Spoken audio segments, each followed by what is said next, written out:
la iglesia como casa de Dios. ¿Quién trajo su nueva raza? No trajeron su nueva raza. Bueno, vamos a seguir el PowerPoint. Entonces, si alguien trajo su nueva raza, esta clase se encuentra en la página 46. Si me quieren seguir desde su nueva raza, es la página 46. Y como introducción, hermanos, tenemos que los cristianos no somos solo un edificio, somos una clase particular de edificios, templos, en los días del apóstol Pablo, los grupos religiosos hablaban del templo de un Dios, pero los templos paganos contenían una imagen de un Dios. El templo judío apuntaba a un símbolo de la presencia de Dios en el arca del pacto, el altar y el incienso. Pablo hizo un drástico contraste entre estos templos al preguntar: ¿no sabéis que sois templo de Dios y que el Espíritu de Dios mora en vosotros? Las comunidades del Nuevo Testamento se basaban en un núcleo de casas en las que las familias y personas solo formaban un ambiente pastoral donde podía haber una santidad personal más profunda y más libertad en el ministerio y el testimonio. En el Nuevo Testamento se presenta a la iglesia como una familia, la familia de la fe. Eso es lo que nosotros somos en el Nuevo Testamento, somos una familia. Por eso es que nos decimos hermanos, nos decimos hermanas, porque somos una familia que conforma el cuerpo glorioso del Señor Jesucristo. Y los hermanos acá de este lado, les voy a pedir que busquen una cita que se encuentra en Gálatas 6:10. Y los hermanos de este lado van a buscar dos citas. Una que se encuentra en primera epístola de Pedro 4:17 y otra que se encuentra en Hebreos 3, versículo 6. A ver, los de este lado, la primera cita, ¿quién la encuentra primero? Gálatas 6:10. Así que según tengamos oportunidad, hagamos bien a todos y mayormente a los de la familia de la fe. ¿A la familia de quién? De la fe. ¿Hacia quién es nuestro primer trato? En ayudar, en visitar, en hablar, en convivencia. ¿A los de afuera o a los de la familia de la fe? ¿A qué? A la familia de la fe. Y eso no lo digo yo. ¿Quién lo dice? La palabra de Dios. Y de este lado tenemos dos citas que es Primera de Pedro 4:17 y Hebreos 3:6. ¿Quién la encontró? Gloria a Dios. Porque es tiempo de que el juicio comience por la casa de Dios. Si primero comienza por nosotros, ¿cuál será el fin de aquellos que no obedecen el evangelio de Dios? Una vez, por favor, hermano. Un poquito más fuerte. Porque es tiempo de que el juicio comience por la casa de Dios. Y si primero comienza por nosotros, ¿cuál será el fin de aquellos que no obedecen el evangelio de Dios? Gloria al Señor. Entonces aquí dice la casa de Dios, ¿verdad? Nosotros somos la casa de Dios. Y la siguiente cita, por favor. Pero Cristo como hijo sobre su casa, la cual casa somos nosotros y que tenemos firme hasta el fin la confianza y el gloriarnos en la esperanza. Una vez, por favor, hermanita. Pero Cristo como hijo sobre su casa, la cual casa somos nosotros y que tenemos firme hasta el fin la confianza y el gloriarnos en la esperanza. Gloria al Señor. Si permanecemos como firmes o si permanecemos desanimados allá afuera, ¿cómo usan la palabra aquí? Firmes, ¿verdad? Firmes para esa esperanza gloriosa. Entonces, ¿cómo dice, hermanos, nuestra verdad bíblica aplicada? La palabra de Dios enseña que es la casa de Dios. La siguiente. Intentemos vivir en la casa de Dios. Disfrutemos, hermanos. ¿Para cuántos es algo que disfruta el estar en la presencia del Señor, en este edificio material? Ayer, hermanos, Fue algo especial, fue de varias horas el servicio. Cuando el hermano Raúl dio el tema de la tarde, se me hizo como que si fue de 10 minutos el tema, de algo tan hermoso como el Señor usó a su siervo y de qué manera él hablaba a los varones, que se me hizo el tiempo así reducido. Y ya cuando vi la hora, pues el hermano iba a entregar ya el lugar. Entonces para nosotros es que es una alegría, es una bendición, es un gozo y podemos disfrutar el estar delante de la presencia del Señor. Amén. Dijo el hermano Isaías, solamente uno se durmió de tantísimos que estaban ahí. El templo llenísimo, no había muchos allá afuera todavía porque ya no cabían. Y el hermano, pues como está al frente, ¿verdad? Él vino a toda la congregación y él dijo, solamente uno se durmió. Entonces, bueno, a lo mejor ese era un invitado, ¿verdad? A lo mejor no era alguien que ya había sido lavado y comprado con su sangre, porque los demás hermanos disfrutamos el estar delante del Rey de Reyes y Señor de Señores. La comunión con los santos, hermanos, bueno, vamos bueno, más adelante tocamos ese tema. La siguiente, por favor. En esa de aquí vemos la introducción que ya les leí aquí de la nueva raza. Pasa, por favor, la siguiente. Y vemos que edificios de la que sigue, por favor, ahí. ¿Vieron las imágenes, verdad? Les voy a preguntar al final algo muy importante, así es que espero que hayan visto todas las construcciones. En la introducción, pues fue lo que ya miramos, lo que ya les leí. Pasa por favor a la siguiente. Y entramos ya a lo que es para enseñar. Dice la metáfora de la iglesia como un edificio está sugerido en los siguientes pasajes de las Escrituras. Tenemos una lectura que vamos a hacer todos juntos en 1 de Corintios 3, pero vamos a leer otros versículos más, que es del 3 hasta el 15. Y nos ponemos de pie y hacemos todos unánimes esta lectura. 1 de Corintios 3, del 9 al 15. Gloria al Señor. Aleluya. Si la obra de algunos se quemare, perdón, es desde el 9, ¿verdad? Desde el 9. ¿Sí? Porque nosotros, colaboradores de Dios, y vosotros sois labranza de Dios, edificio de Dios. Conforme a la gracia de Dios que me ha sido dada, yo como perito arquitecto puse el fundamento y otro edifica encima, pero cada uno mire cómo sobreedifica, porque nadie puede poner otro fundamento que el que está puesto, el cual es Jesucristo. Y sobre este fundamento alguno edificare oro, plata, piedras preciosas, madera, heno, hojarasca, la obra de cada uno se hará manifiesta, porque el día la declarará, pues por el fuego será, y la obra de cada cual sea el fuego la probará. Si permaneciera en la obra de alguno que sobreedificó, recibirá recompensa. Si la obra de alguno se quemare, él sufrirá pérdida, si bien él mismo será salvo, aunque así como por fuego. Puede sentarse. En esta lectura vemos que el apóstol Pablo dice que él, como un arquitecto, él se define a sí mismo simbólicamente como un arquitecto. Pienso que en todos lados, cuando alguien va a construir una casa, lo primero que tiene que hacer es llamar a un arquitecto para que le diseñe la propiedad, para que le digan cuánto le va a salir y todo eso. Entonces, ¿por qué esta comparación del apóstol Pablo como un arquitecto? Fíjense, o sea, los que conocen un poco de construcción tienen idea de que se necesita para cualquier construcción, pues un arquitecto. No es nada más de que voy a hacer la casa y pues así se va a quedar. Como salga, ahí como se vaya. Una parte más inclinada, la otra más chueca. O sea, tiene un diseño, tiene medidas, tiene longitud hacia arriba, hacia los lados. Todo lleva reglas, y más en este país, que todo tiene que ir con esa actitud.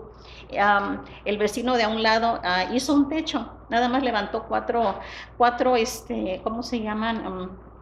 Columnas así de madera, y le puso arriba unas maderas y fue todo lo que él le hizo, y hizo su techo. Y ya después lo quitó y le dijo a mi hijo que había pasado, ¿verdad? Y le dijo él que había venido el inspector de la ciudad y que lo había parado porque él no había llamado a la ciudad para pedir permiso para que le dieran la medida exacta. O sea, algo tan sencillo. Se requiere una estructura, una medida y todo eso. ¿Por qué? Hace algunos años una clienta andaba buscando una casa en una área específica. Después de buscarla por mucho tiempo, la encontramos, esa propiedad, en el lugar en el que ella por muchos años y su familia habían deseado tener esa casa. Pero la casa tenía un problema. La casa tenía una abertura a la mitad de la construcción de la casa, así una línea, una abertura por el piso. Y por eso la casa pues no se vendía, ya tenía tiempo en el mercado y no se vendía. Y cuando ella la fue a mirar, dijo, esta casa me gusta, esta casa yo la quiero comprar. No importa, yo tengo que arreglarle esto, no hay problema. Entonces fuimos con una persona, con un contratista, y le pedimos que él revisara la casa, que él viera por qué tenía esa abertura en los lados.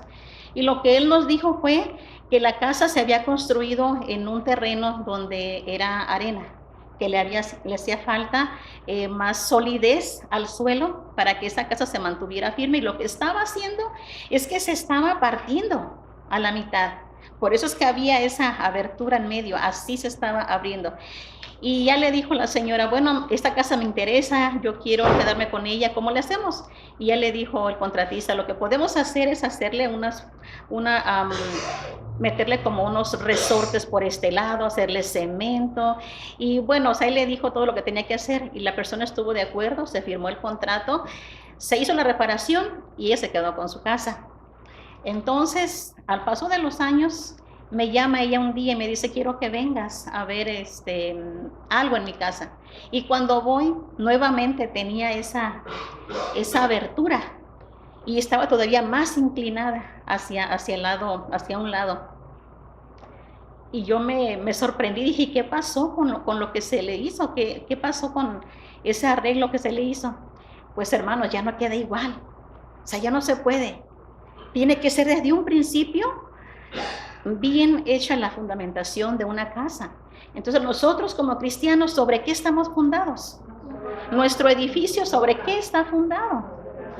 Sobre la roca. Entonces, al pasar de los años, cuando vienen temblores de problemas, cuando vienen inundaciones, ciclones por enfermedades, que la gente no nos quiere, que la gente habla mal de nosotros, que tantas cosas que vienen a nuestra vida, que nos llevan a querer ya decir, no quiero saber nada de la iglesia, ya no quiero ir a la iglesia, porque cada que yo voy ahí, salgo peor por lo que me dicen, por lo que veo, por tantas cosas.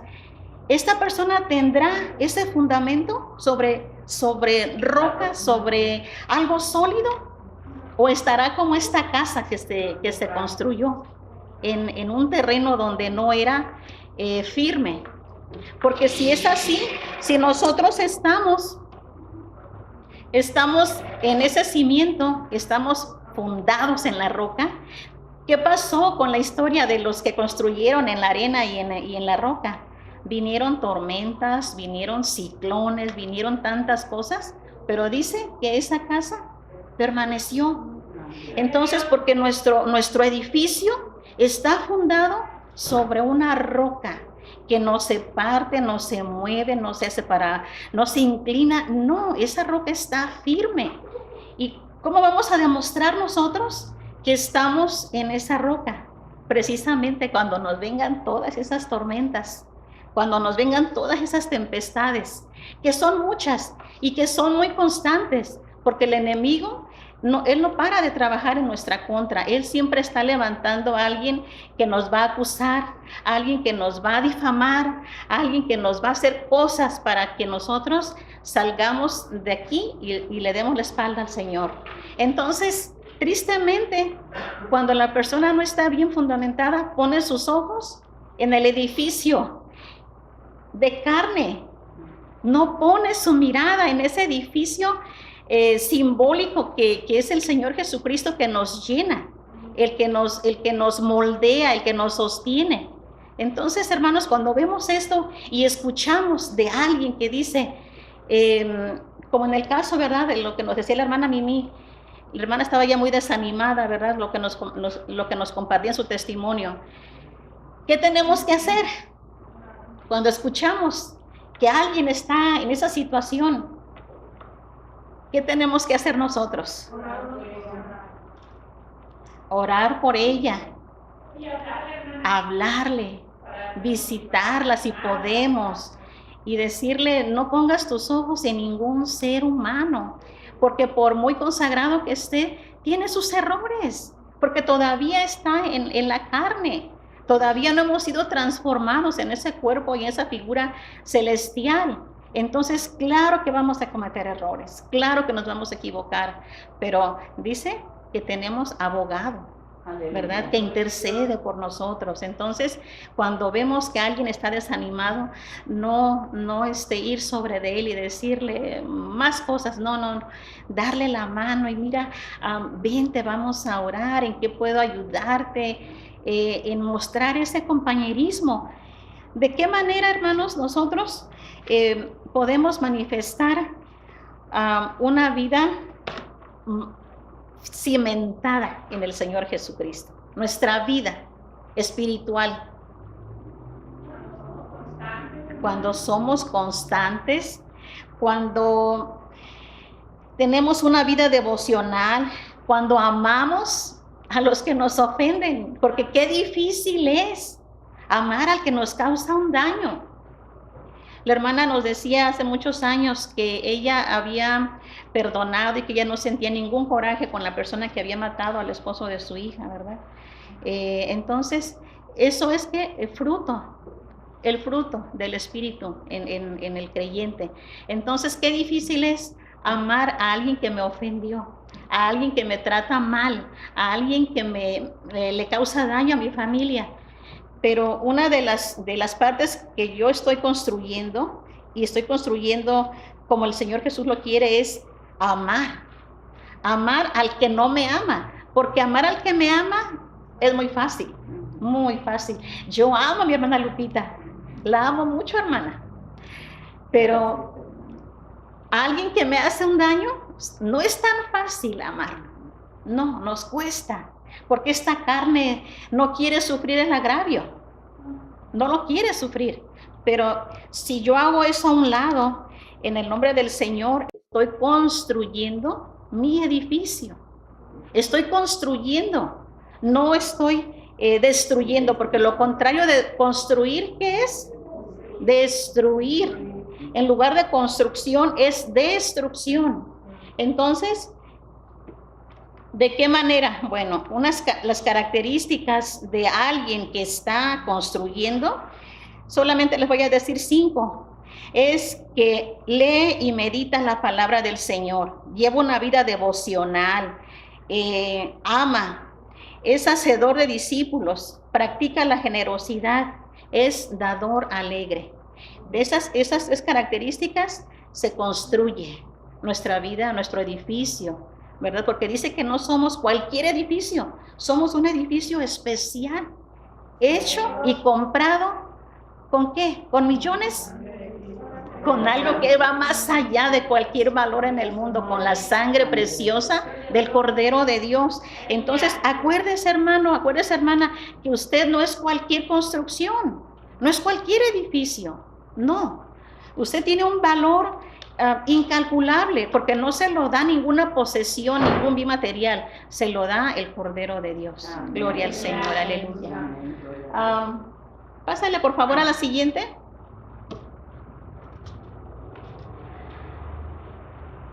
A ver, hermanos, por favor ayudan a leer. ¿Cómo dice ahí? La piedra angular de la iglesia. Sí, ya lo leímos. El único fundamento, porque nadie puede poner otro fundamento que el que ya está puesto, el cual es Jesucristo. Aleluya. Puede usar variedad de materiales ricos y durables o viles y perecederos. La obra de cada uno se hará manifiesta, pues cual sea el fuego la probará, el resultado y la verdadera naturaleza serán exhibidos abiertamente en el gran día del juicio. Gloria al Señor. ¿Cómo está construyendo usted, hermano? Allí nos da una serie de materiales. ¿Sí los alcanzan a distinguir, los materiales? ¿Cuáles son, hermanos? ¿Cuáles alcanzan a distinguir ahí? A ver, ¿no los escucho? La piedra, ¿cuánto? De los que están mencionados ahí, ¿cuáles son? El único. Pero el material dice que es oro, plata, ¿verdad? Los materiales.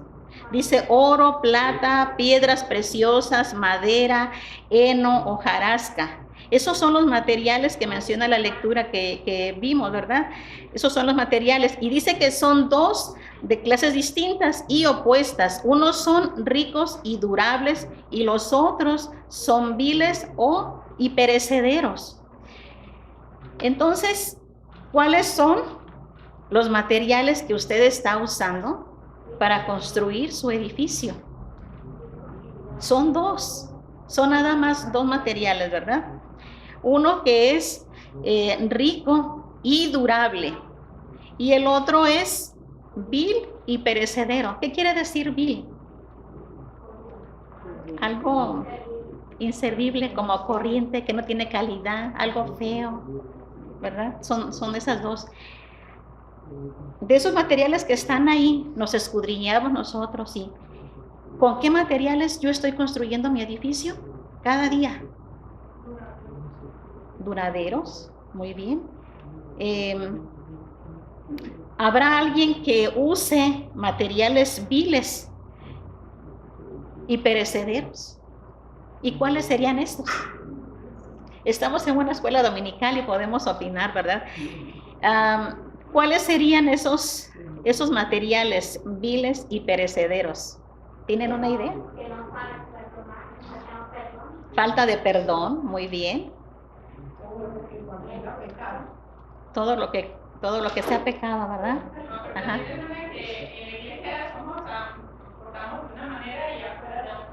Ajá.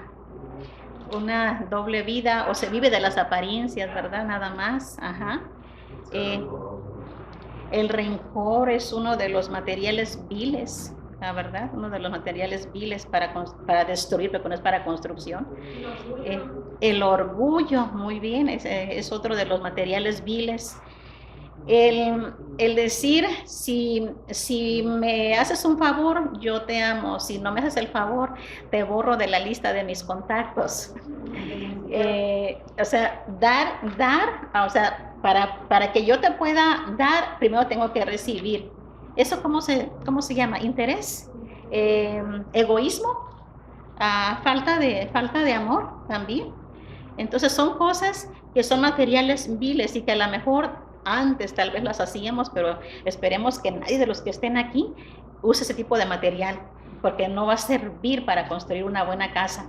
Entonces, tienen que estar fuera de nuestro alcance ese tipo de material. Y ahí, hermanos, dice que, vamos a ver, dice que un tipo sugiere cristianos maduros. El que construye con piedras preciosas, con oro, con plata, es un cristiano maduro, estable y que está fundado en la sana doctrina y tiene una rica experiencia personal con su creador. El otro, el tipo de paja o de madera o de heno o de hojarasca, es el cristiano inmaduro. Fíjese, el cristiano que todavía no ha llegado a alcanzar esa madurez. Es inestable. Aparte de que es inmaduro, es inestable. Entonces, una casa de hojarasca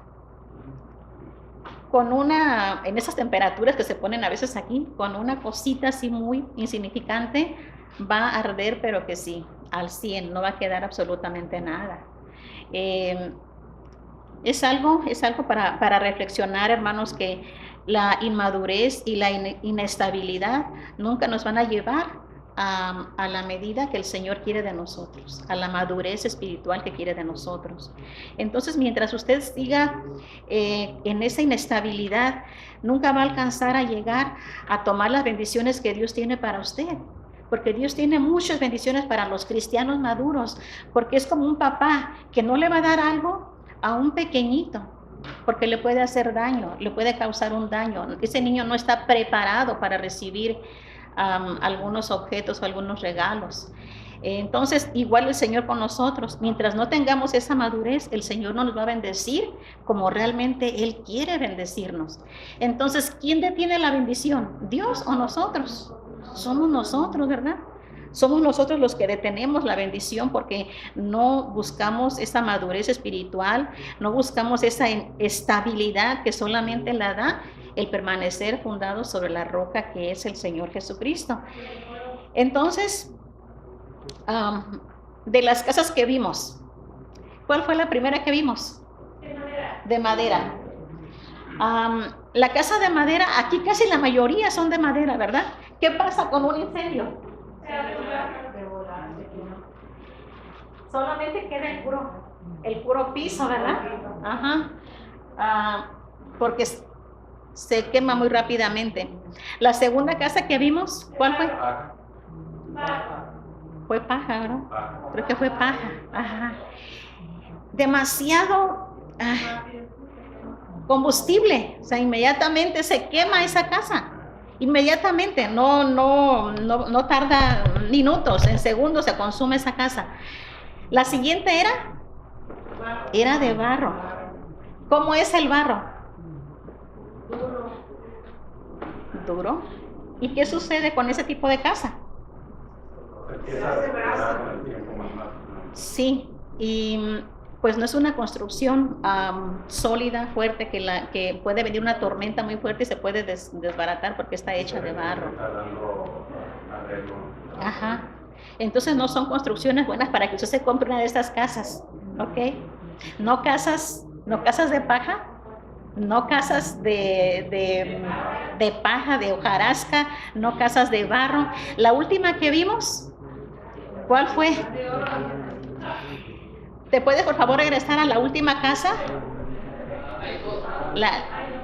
¿Sí? Ok, a ver. Ajá.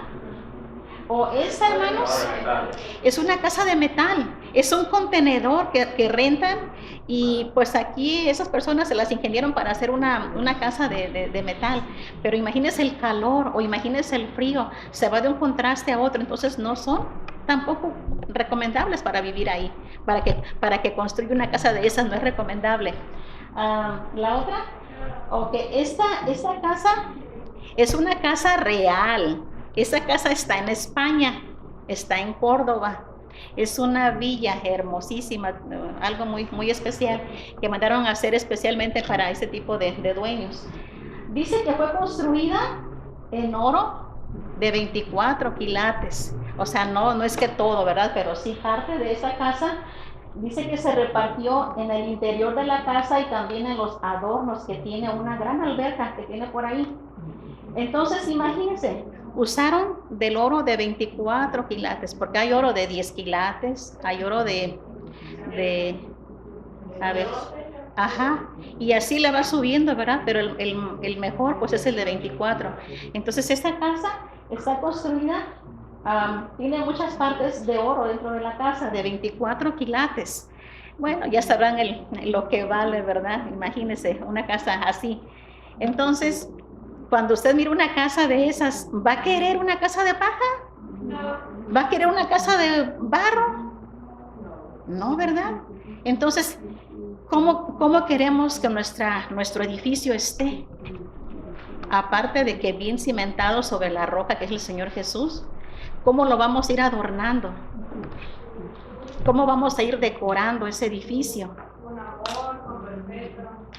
Sí, con los frutos, con bondad, con benignidad, siendo mansos, siendo humildes, perdonadores, hacedores de la palabra, vivir esa vida agradable delante de Dios dentro de la iglesia y fuera de la iglesia. Porque como decía la hermana, a veces se vive una vida aquí y allá afuera es diferente, entonces pues eso no es construir.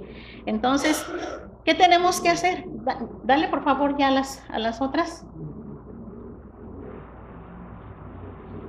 A la siguiente, por favor. A la que sigue.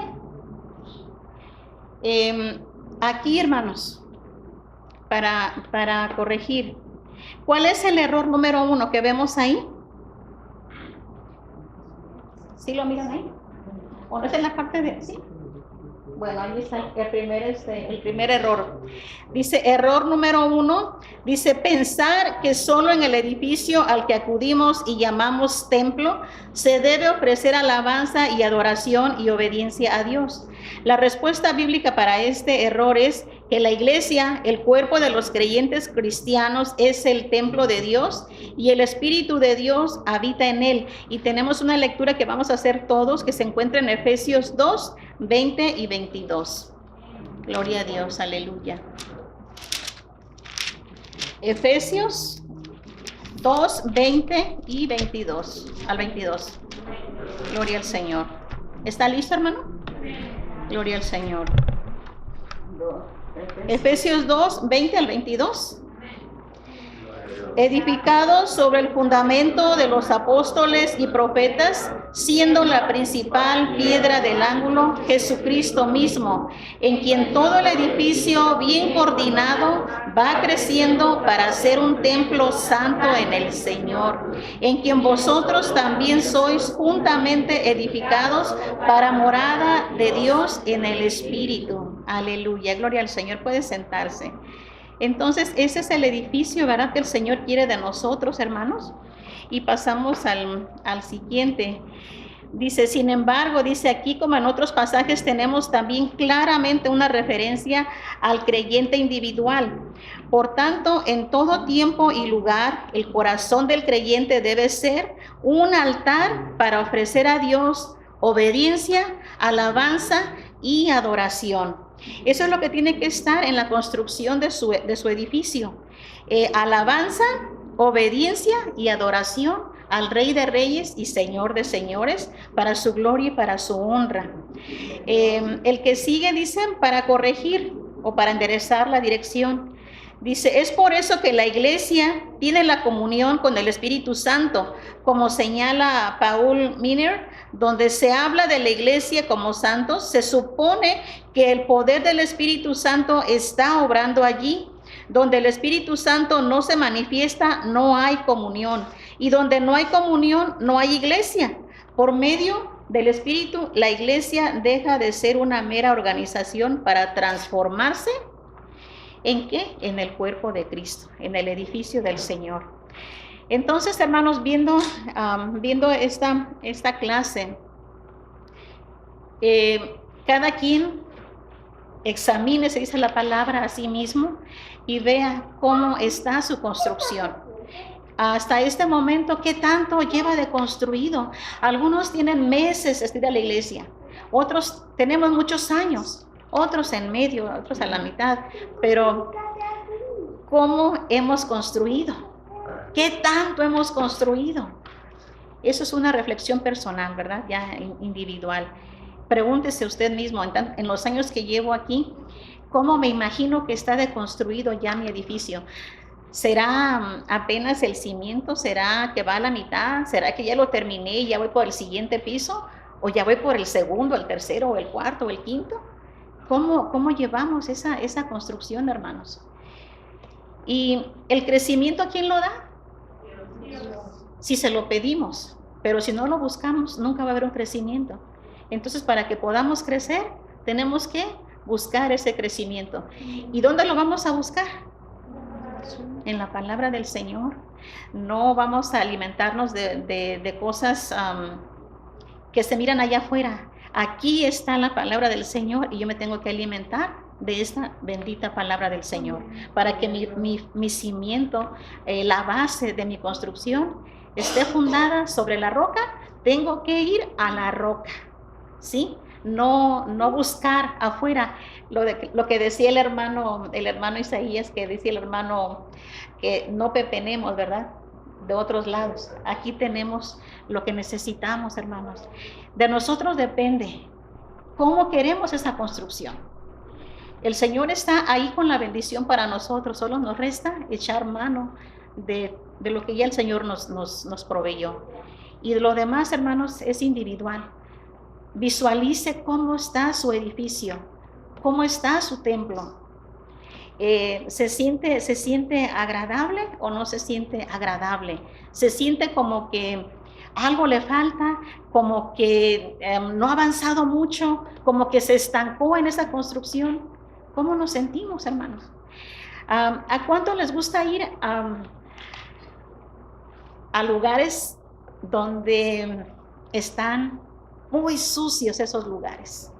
Muy sucios. Una persona me decía que alguien le había invitado a su casa y pues que fueron a comer allí a la casa de esta persona y solamente los pasaron a la sala y les dijo a ella, espérenme aquí y yo les voy a traer la comida. Pero la hermana dijo, pues yo voy a ir a ayudarle, voy a ir a ver en qué le puedo ayudar. Y entonces caminó detrás de ella y entró a la cocina y dice que miró lleno de cucarachas. Que todo ahí, la cocina, la estufa, todo sucio, lleno de cucarachas. Entonces ella se quedó así y antes de que la viera la persona que le invitó, ella se dio la vuelta y salió. Dice, yo no sabía si decirles a los que estaban conmigo lo que yo había visto o orar con mucha fe para que no nos fuera a hacer daño la comida. Dice, al último opté por no decir. Me quedé callada y solamente le dije, Señor, limpia los alimentos de toda contaminación y de toda bacteria para que no lleven enfermedad a nuestro cuerpo. Pero nunca más regresó a ese hogar. La siguieron invitando, pero ella no fue. Entonces, imagínese un edificio lleno de cucarachas. Imagínense un edificio sucio, con ratas, con telarañas, con miles de insectos viviendo ahí. Ahora imagínense una casa como la que vimos, ¿verdad? Súper limpia, hermosísima, adornada con oro. ¿Cómo tenemos nuestro edificio, hermanos? ¿Cómo lo tenemos? Si está sucio, hoy es el día para limpiarlo, para hacer limpieza general, limpieza profunda. Hoy es el día. Y si lo tiene limpio, pues vamos a limpiarlo todavía más. Dice el que es inmundo, pues continúe así, pero el que es santo, santifíquese cada día. Entonces, en nosotros está, hermanos, en nosotros está cómo queremos servir al Señor. Y, ¿qué les puedo decir, hermanos? Vamos a trabajar. Vamos a trabajar. Parar la conformidad en la que estamos. Parar el no querer contribuir, colaborar. Tenemos que involucrarnos en la construcción de nuestro edificio, hermanos. Los menonitas es una tribu de más o menos, me parece que son judíos que viven en Estados Unidos. Ellos, cuando alguien se va a casar, toda la comunidad se une y construyen la casa en la que se va a mover la pareja recién casada. Ahí todos van y construyen y en días levantan esa construcción. Entonces, si ocupamos de alguien, vamos con alguien, mi hermano, ayúdame a orar por esto, tengo este problema, tengo esta necesidad, no puedo avanzar, se me hace muy difícil, ayúdame, vamos a orar. Entonces, ¿qué vamos a hacer? Pues que todos unidos vamos a hacer lo que estos menonitas, ¿verdad? Todos unidos a construir, ayudarnos a construir ese edificio que el Señor quiere, para la gloria del Señor. Dios les bendiga, hermanos, y les dejo lugar a mi hermano Valentín. No sé para si él quiere invitar a los hermanos a testificar o si quieres testificar. La iglesia como casa de Dios. Amén. Ahí va otra hora, ¿eh?